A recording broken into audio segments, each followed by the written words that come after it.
Faly miarabantsika tsirairay avy indray tsy dia alaka misy maraina fa 12 volana Jiona ity. Misaotra an'Andriamanitra isika fa mbola nahazo an'izao fotoana manokan'izao indray ahafahantsika mandray ny tenin'Andriamanitra.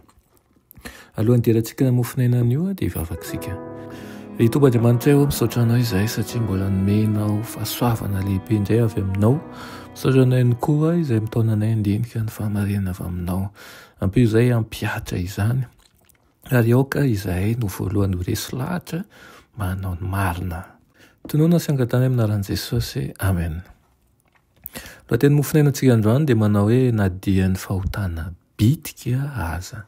Nalaina amin'ny obolany 1:12 dia ny 7 manao hoe ny fahitsian'ny mahitsy no mitarika azy fa ny faharatsian'ny mpivadika mahatonga fanjonganana amin'ny tenany. Amen.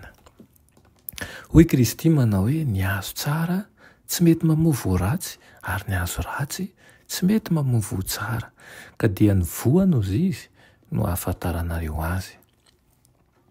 Ny asa miseho amin'ny fiainan'ny olona no voentiny raha toa izy ireo tsy mahatoky sy tsy manana fahitsiana eo amin'ny raharaha eto an-tany dia aneo ny tsy fahatokiana izy eo amin'ny fiainana ara-pivavahana ary andromban'Andriamanitra amin'ny fanatitra sy ny ampahafolony. Mialohan'ny Baiboly amin'ny fomba entitra indrindra ny lainga sy ny famitahana ary ny tsy fahatokiana. Efa ambara amintsika mazava ny marina, efa ambara amintsika mazava ihany koa ny diso. Heverina ho tsy dia fahotana be loatra ny fialana kely amin'ny fahamarinana, ny fiovana kely amin'ny fitakian'Andriamanitra raha miresaka momba ny fahazahoana tombony na ny fahatiantoka ara-bola izy. Rehefa fahotana nefa dia fahotana. Na ataon'ny mpanambola tapitrisana izany, na ataon'ny mpangataka eny amoron-dalana, mahatonga fanamelohana ho an'ny fanahiny ireo izay miaro fananana amin'ny alalan'ny filosofia solokiana. Izay rehetra azo amin'ny hafetsena sy izay rehetra azo amin'ny fitaka dia ozona ho an'izay mandray azy. Nizaka ny vokatra mahatsiravany fandikana ny baiko mazava ny men'Andriamanitra Adama-Eva. Zao angamba ny tao an-tsain'izy ireo hoe fahotana bitika kely be ity ka tsy hampaninina. Faharatsiana lehibe anefa no nandraisan'Andriamanitra an'izany ary hita tratrany amin'ny taona rehetra mifandimby ny lozana teriky ny fandikana ny lalàna. Amin'izao antsika izao dia halatra sy osoka isan-karazany no hita eo amin'ny sehatry ny fanjaharana ary ireo mitonina ho voakan'Andriamanitra manao an'izany ka miantso faninian'Andriamanitra sy mahatonga fahafahambaraka mihitsy amin'ny asany.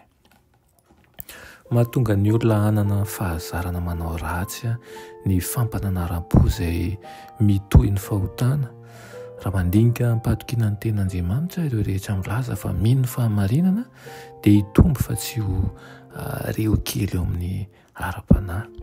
Ireo izay manao tsinotsinona ny fitakian'Andriamanitra eto amin'izao fiainana izao dia tsy hanaja ny fahefany raha tonga any an-danitra.